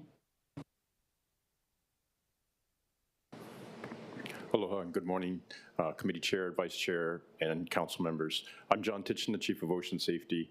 I just would like to reiterate on the record that on behalf of all of the lifeguards in the county, we are just thrilled and excited to see this level of commitment and support from our administration, from our mayor, and from our council. I'd be happy to take or answer any questions to the best of my ability that I can, but again, just want to say how excited we are to watch this process unfold. We do believe it will be better and make for better EMS service and obviously for a better ocean safety service. Thank you. Thank you. The questions we have first are from Committee Vice Chair Wire, Councilmember Toba, and Council Vice Chair Kiaina. Excuse me. Thank you, Chair. And I think I wanted to ask Chief Tichin a question. Again, really grateful for Councilmember Tupola's investment in this and pushing it along and engaging the community. I personally don't have a stake in whether there's a commission or not, and see the reasoning on both sides. And I think from my perspective, it seems like the stakeholders engaged in this are supporting the commission and the resolution, the lifeguards affected by it, the organizations that represent them. And so in my mind, I think our responsibility is to follow their lead, because I think the guys on the ground understand what's best for them. Just wanted to clarify, do you think everybody understands that, the nuance, right, that we can create a department now, mayor could, or put it on the ballot, and if it fails, there won't be a commission? I'm assuming if it fails on the ballot, you won't be coming back or continuing to advocate for the creation of a new department. Is that fair? Yeah, I think that's fair, Council Member. Thank you for the question. With respect to whether or not our workforce and their supporters are fully understanding of the issue, I believe that they are. I believe the vast majority have been attuned to this process for several years now. This isn't the first time that the City Council is considering this. And so I think our workforce, their supporters, have been watching this process very carefully. I think this is a very unique situation for me to be standing here to address particular questions with respect to how the administration is proceeding and the council resolution. I will tell you that from my professional standpoint, I stand in strong support of the resolution as written. We do see great merit in a commission. I believe the workforce sees great merit in a commission, but I can't speak for all of them, and I won't. I think that it's very important that the community be involved in this process. I think if you were talking about a different department, if you're talking about some of the other issues that affect the community right now, and there are many, I think it would be different, but we're talking about public safety. We're talking about public safety in the wake of the worst disaster in our island's history last year in Lahaina, help first arrived in Lahaina via water, via the ocean. So I think this is a good moment for a healthy discussion between the administration and council on the best way forward to improve this service, which goes back more than 100 years and has done so many things. To specifically answer the question about whether all of our workforce and all of their supporters understand, I do believe the vast majority understand the question at play here, which I suppose is really a department immediately without a commission and a chance for the community to be engaged. From where I stand as a professional first responder in the maritime community, I think the community should be involved. And if there's a way the administration and the council can do that, we're very excited. Okay, I appreciate that, because I just don't want to take a very positive, great, timely, because it's been pending for so long, conversation that has been the goal of so many, right? And create division, because I've already seen it in conversations I've had with folks implying like, oh, certain folks aren't speaking out of, like, for the commission because of this reason, or, this is why we need it, or, and so the finger pointing in the community, I don't think is helpful. And I know you're staying positive, but again, I'm not in the trenches every day. And so, again, I'm here to represent our community, in this particular case, particularly our lifeguards. And so knowing that you work with them every day, I just want to make sure that there's a full conveyed, understanding, because I don't want us to go down a particular path and then end up somewhere where people are surprised with the outcome. Because, if it's on the ballot, I know I'm going to vote for it. I'm going to encourage everyone to vote for it. I know Councilmember Tupola will. I assume many of my colleagues would. But just want to make sure you know, we're moving in the same direction, and we all see that everybody's moving in the same direction, and I don't want this to turn into something that's not, because it's at the end of the day, it's about our men and women that are out there serving our community and the amazing work that you're doing. So appreciate what you're doing. I agree with you. If you don't mind me responding to that, Councilmember, on those points. You know, first responders take their work very seriously, all first responders, and they're all heroes. We work very closely with police, fire, and EMS every day at Ocean Safety. If it's not written down, I think first responders struggle understanding what their roles are. They need to see it written down. They need to see what the responsibilities and authorities are, particularly of a new department. And I think they're encouraged to read a draft chapter of the city charter that shows what those responsibilities and authorities will be. I think that's really important. I think it's misunderstood about first responders and particularly lifeguards, who are most of the time wearing board shorts and a t-shirt, sometimes just board shorts. It's misunderstood that they need to see the text of an authority that they're going to carry, and they put their lives on the risk for someone else. I think they're understanding of this process. I haven't seen negative feedback that you describe with respect to either process. Quite the contrary. I think we are, as I said, we are absolutely thrilled to see the energy from the administration and from the city council. We recognize this is a messy process. I think some of them are pretty happy to be out on the beach facing that way and not necessarily as attuned to this as others in the community may be, but they have supporters who are, and I believe that those supporters have voiced their support thus far of this resolution. But again, we're thrilled to see a healthy dialogue between the administration and council. Appreciate that. Super excited about where we can go from here. Thank you, Chair. Thank you, members. We are creeping up on 11 a.m., which is the next committee meeting. I am going to ask the next committee chair if I could extend for 15 minutes so that we can finish a few items. Members, then I would probably have to reconvene our budget committee after the committee on EMLA or after the committee on our Kapilani Trust meeting, maybe, possibly after the Kapilani Trust meeting before EMLA. So I just want everyone to know. I want also those who are watching that are in the next half of the committee. Yeah. Okay, so we're gonna try and finish this item, and then we'll move on to our 11 a.m. and then I'll reconvene. Okay. You sure? Okay. Council Vice Chair Kia Aina, followed by Councilmember Tupola. Can I have the Deputy Managing Director? Okay, we've been, Councilmember Tsunayoshi and now Councilmember Tupola has been leading the charge on this, and I think we're all swimming in the same direction, but we're at that critical juncture in the current where we're trying to figure out what moves forward in what avenue, yeah? So I guess for me, my question is, when do you anticipate your resolution to be transmitted to the council requesting approval for the mayor's authority to establish the commission? When would that be completed? Councilmember, so thank you for that question. We haven't submitted anything or prepared anything because this resolution is before you right now. We thought it would be disrespectful when this resolution is before you to submit another resolution that says, hey, we want to come in and create this Ocean Safety Department. So what we're suggesting is that if the council decides it's the right approach, if this resolution becomes a commission resolution, meaning the commission is taken to the voters in November, then we'd be prepared to submit a resolution saying under the mayor's authority, we're seeking the council's approval to create a separate Ocean Safety Department.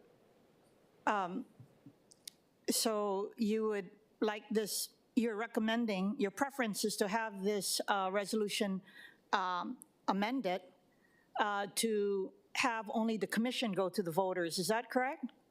In as much as we're all on the same page that we want a separate independent Ocean Safety Department, yes, that's correct. We're saying we can come in, we can offer a resolution to the council's, for the council's consideration to create that separate Ocean Safety Department much quicker than this process and with much more certainty. I understand that. And so if that were to occur, that this be modified for the commission, when are you going to be able to complete the draft resolution establishing the department?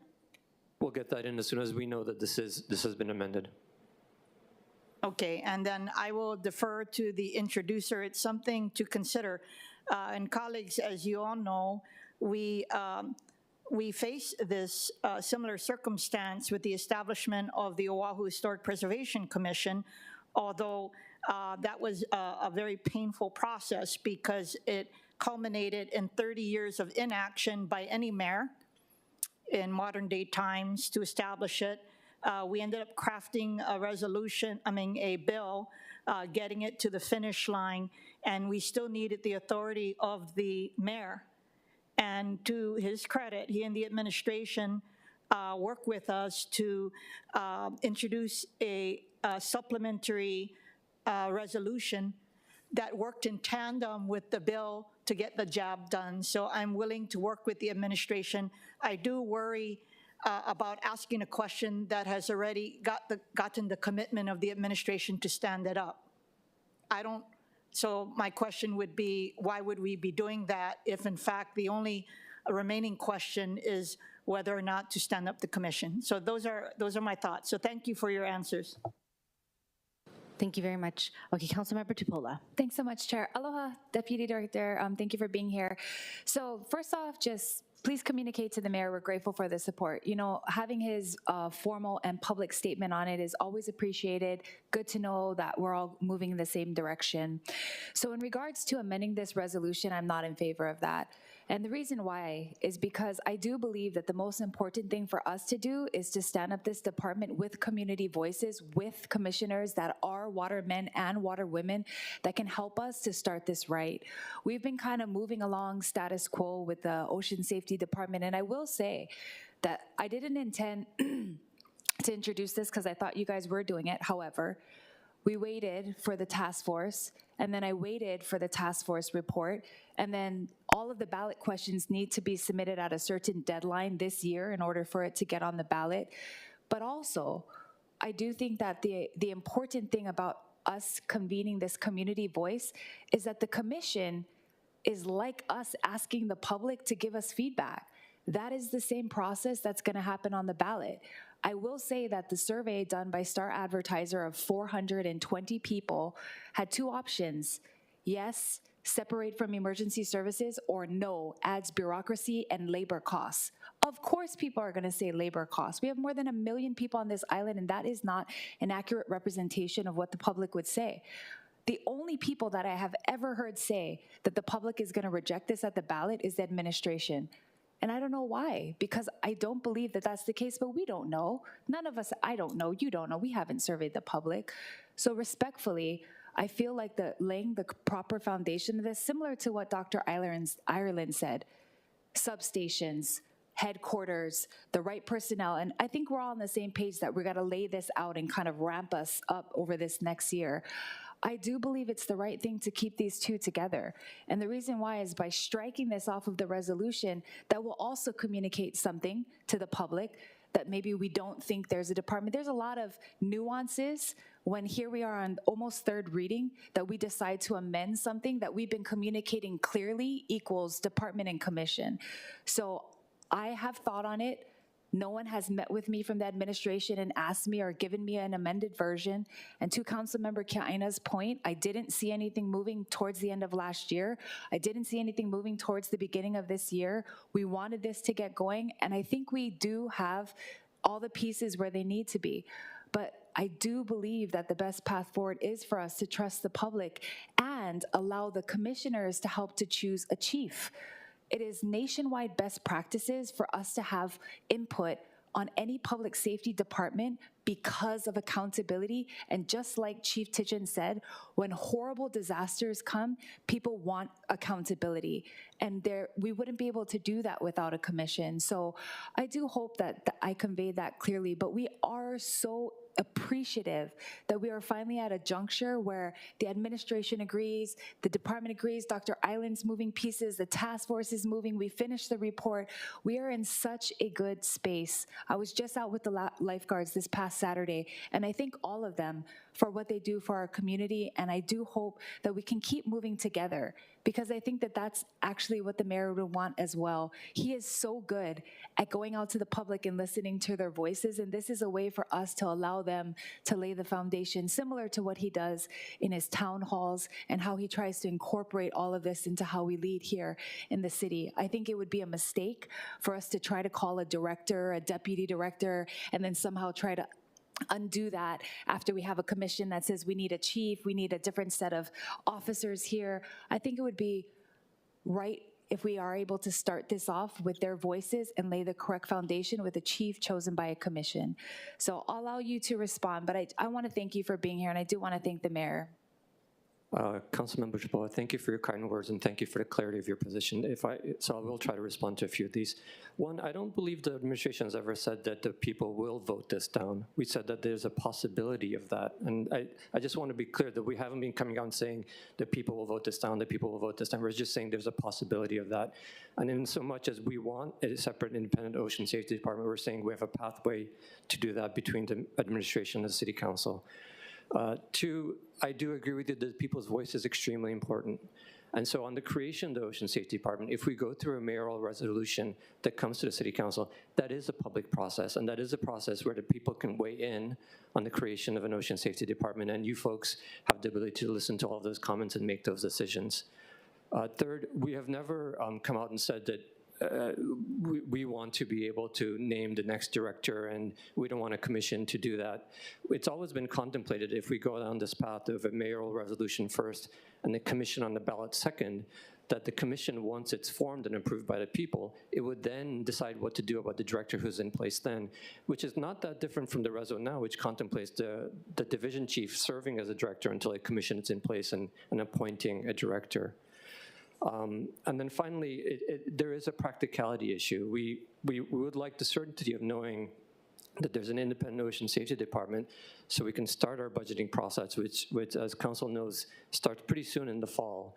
And so we can get all those things organized in time for the 26th budget proposal. So those are the reasons. I think we're on the same page absolutely about the end goal. It's just how do we get there? Thank Understood. You. And I appreciate that. Thank you for all the clarification. And I do believe that Dr. Ireland, Dr. Tichins have been laying that forward progress for us to be successful in next year's budget. Thank you, Chair, for the time. Thank you. Members, any other discussion before we move to testifiers?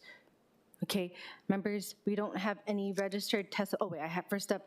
Since we have more people in here, I will be closing the discussion after this item on the agenda. We'll be recessing to allow for us to go into the Kapilani Trust meeting, and then when the Kapilani Trust is PAL, then we will reconvene the Committee on Budget. Okay.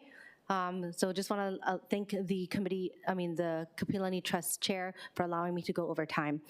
With that, I will now move on to testifiers, or remote testifiers. We don't have any registered remote testifiers, but is there anyone online who wishes to testify? I would like to note that we have an 808 area code and last three digits 501. Which item of the agenda are you looking to testify on? Last three digits 501. Please press *6 to unmute.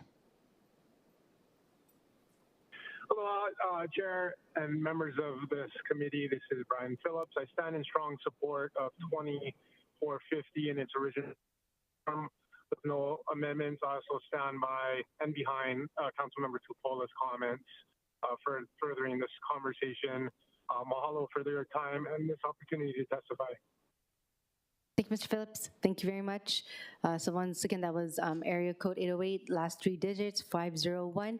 We do have another phone number, area code 510-48, and last three digit 488. Hello. Hello. What item are you trying to testify on? Also 2450 regarding ocean safety. Awesome. May I please have you state your name for the record and then your testimony?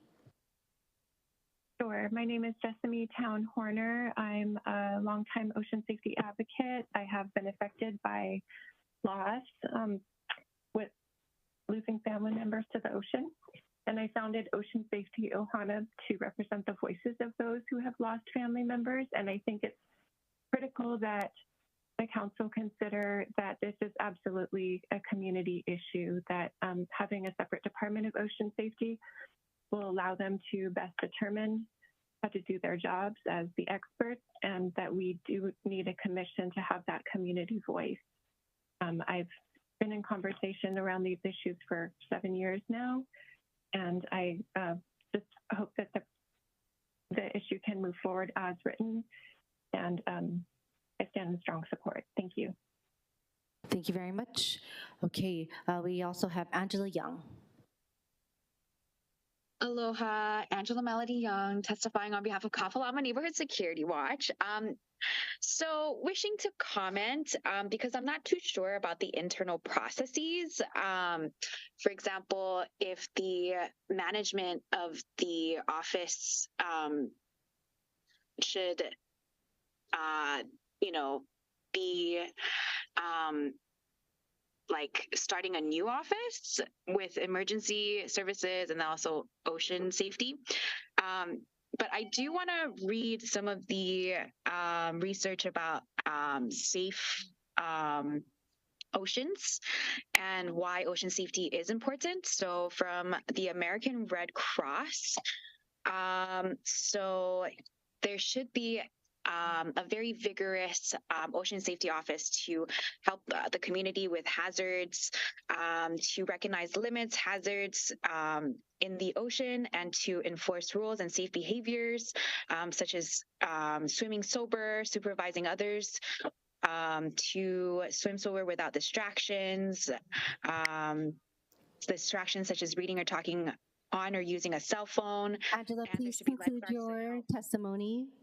Swimming with buddies in lifeguarded areas, and also there should be lifeguards to always go into the water safely and also swim in the shallow water cautiously. So that's why we should advocate for a robust ocean safety office. Okay. Thank you. Okay, is there anyone else online who wishes to testify? Okay, seeing none. Members, we don't have any registered in-person testifiers, but is there anyone in person who wishes to testify? Okay, seeing none. Members, we are back in discussion.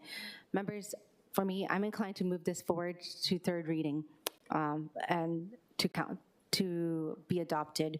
That's my inclination, but would love to hear the comments from our members before I make my motion. Okay, Councilmember Say. Yeah, I'll be very brief. I'll probably vote with strong reservations at this point in time. And one of the concerns I have is the creation of the commission. This is just me throughout my career. I personally believe I'm delegating my authority in the appointment of a deputy director and a director for a department. It's the commissioners that will be making the appointment. Yes, commissioners come before us as prospective candidates. I've been hearing this past 3 years, a lot of the commissioners will be all tied to water sports or water activities. I thought we were here for a cross-section of people to be part of the commission. Not just your focus on water sports or water activities. That's the concern I have with this strong reservation. I'm in support, Chair, of putting it to the vote. I'm not afraid of that. But if the commission is set up, please don't testify that they will be commissioners who only have water experiences or water education knowledge. It should be a cross-section of what we have talked about these past 3.5 years. From the police commission, to the fire commission, to the liquor commission, a broad cross-section of commissioners, and not just focus on one particular area. All of us here have been strong advocates. Our first 2 years, we had to address the issue of providing them lifeguards, which we did. And now, the second part of the 4-year term that I'm in, fantastic. How many more new capital improvement projects, county-wide? my actions reflect that I do support the lifeguards, the ocean safety officers, the equipment that they have now. So where is the hang-up? I truly hope, Madam Chair, that for the members of the council, that next year's budget of 2026, that they don't come in with a budget request of 1.5 to 2 million for the administrative costs. Have we thought it through? It's easy, yes, to just say yes, yes, but in the end, I worry about can we find the finances for it also. Plus, the administration, I put you on record, boy, you guys are creating 2 new departments. The merger of housing with DLM, and this particular department, have we reviewed it? Have this council reviewed? So all I'm saying, go slow. If this is going to be on the ballot, great. But I don't want to hear, Managing Director, Deputy, that you have to confine yourself to just individuals who are in the water safety area, but a broad cross-section of the public that we are representing. So, Madam Chair, I apologize with strong reservations. Okay, members, any other comments? Okay, we have Committee Vice Chair Wire, followed by Council Vice Chair Kia-Aina. Thank you, Chair. Yeah, I think logistically, my preference would be, getting the proposal to us as quickly as possible so that the budget could be contemplated and then have the commission on the ballot. But as I said earlier, I'm not a waterman or an expert, and in terms of what's being called for from those that are experts, at this point in time, all the testimony has been asking for this amendment to go forward, and so I'd be supporting it. Just to throw out for consideration, because I know Councilmember Tupola had mentioned admin hadn't reached out. If there's a pathway to have a conversation between her and administration on pathways forward, I'd be open to deferring it as well. But again, I don't want to impose my will, just throwing out for discussion, ensuring that we're weighing all the options to ensure that we get to a point that works for everybody. It actually delivers on what our lifeguards are asking for. Thank you. Council Vice Chair Kia-Aina. I don't blame Councilmember Tupola for moving this process along. It would have been nice, regardless of this resolution, for there to have been crafted a resolution as opposed to just talking about it, giving the mayor the authority to establish. My question, I guess, to the managing director is, even if we move it today, why can't you propose a resolution so that it could still be established expeditiously? Are you able to do that?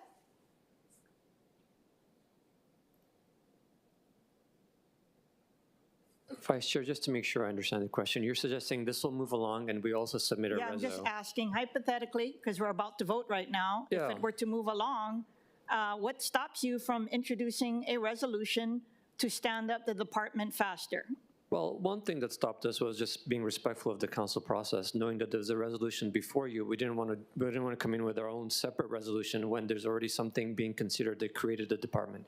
That being said, if the council as a whole feels it's appropriate for us to also submit another resolution behind this one, I don't know if there's anything stopping us, but this one would go ahead and go to the voters if the council approved it. I understand that, but that doesn't make any sense to me because as this was moving along, you had every option to not just come here and say what you wish could be.